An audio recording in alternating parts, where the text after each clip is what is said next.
Our interviews are brought to you in association with leasecar.uk. I think that last few minutes summed up the vagaries of football, didn't it, Neil? How did you feel?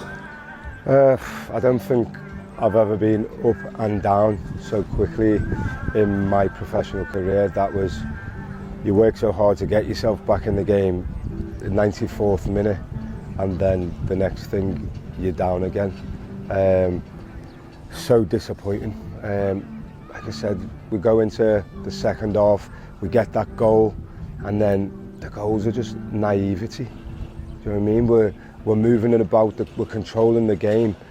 We're trying to look in behind it. It's always tough when you go against 10 men because they put everyone behind the ball, so you don't want to force it and just keep going long. So we're waiting for that opportunity, and we've had a few opportunities in that second half as well. But then the goals, so naive.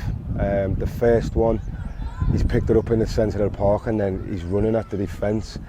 When if we just go in with him and stop it at source, he's 45 yards away from goal. We can't keep saying it. It's we work so hard for our goals, and at the minute it's always something that we could have done better, something so simple, which we keep saying it to them. Then Ben Collins gets himself an absolute wonder goal, and at least it lifts the spirits.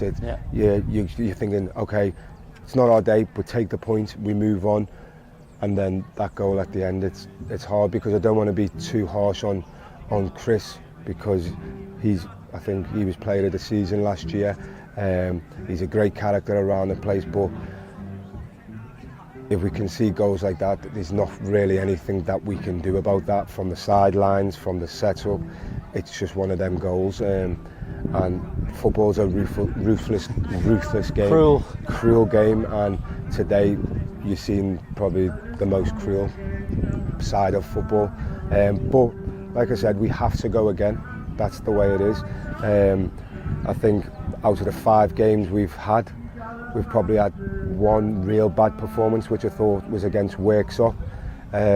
Today we should have took at least a point. There's no going about that, but realistically we should have had 3 points. We played against 10 men for 60 minutes. They've sat in, defended well, probably made us force it a little bit at times, but even when it was 11v11 for the first 35 minutes, I think we looked dangerous. We're getting shots off. It's an evenly balanced game against a side that, let's make no bones about it, has a massive budget, is a full-time team.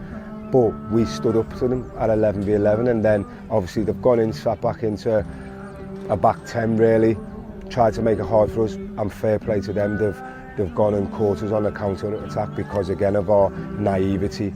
And then, like I said, the last goal, there's not really any coaching that I can do, and I don't want to pile onto Chris because, like I say, he is a great lad.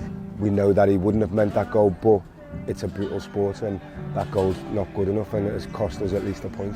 I think you've said it all there without asking you any questions really, but there were some positives today, wasn't there? Yeah, well, we attacked. We had chances. Again, I know sometimes the fans may get frustrated when we can't go forward, but that's because they've got 10 men, so they've got everyone behind the ball. So if we just start welling it forward for the sake of it, we're going to give them the ball back. And what we were trying to do is wear them down to then create the spaces that did open. And like I said, we did get in their box quite a lot today, even when it was 11v11. We were on the ascendancy. I think we had the first 3 or 4 shots. So we're trying to be positive. We're trying to be, again, Fylde are a good side. Let's make no bones about it. They're a real good side. They've got some real good players. I've worked with three of them players myself who have played in the league. So it was always going to be a tough game, but once they went to 10 men, we've got to be better, and we've got to take our chances. Again, if I look at the 5 games, do I think we should have more on the board? Probably off the performances yet, but goals win games, and if we keep conceding naive goals, then it will be tough for us. Got to pick the lads up again for Saturday? Yeah, 100%. Look, we're 5 games into the season. These 41 games. I'm sure the fans have seen in the performances that there's something there. These 14 new players in this team. We've got 4 19-year-olds on the pitch. We're not going to come in and being probably top 2 straight away. It is a building process. I think from looking at the stats from last season, we're creating more chances, we're keeping the ball a lot more. We've just got to fine tune it, and when you've got 14 new players in together and a young squad, it will take time. But like I said, I think it's there for everyone to see, and we don't expect this team with the young players that we've got in it, with all the new characters that we've got in it, to just click instantly. But these signs there, and like I say, one of the signs for me today is that even when we went 2-1 down, we scored in the 94th minute, and we kept pressing for the goal. And then, like I said, unfortunately today, it was cruel at the very end, and there's no amount of coaching or thinking that you can do for that. It is one of them things, and like I say, Chris will be disappointed with himself today, but we've got to pick him up. He's part of the team. We're all in this together. The fans, who thought were excellent again, till the very end. The scenes when we did get the equaliser was brilliant. So I think the key message is, let's just stick together, because these definite signs are there. We create chances. We're in every game that we play. We will click and it will get better, and these young players will develop and they will learn very quickly. Cruel game football. Cruel game football. Thanks, Neil.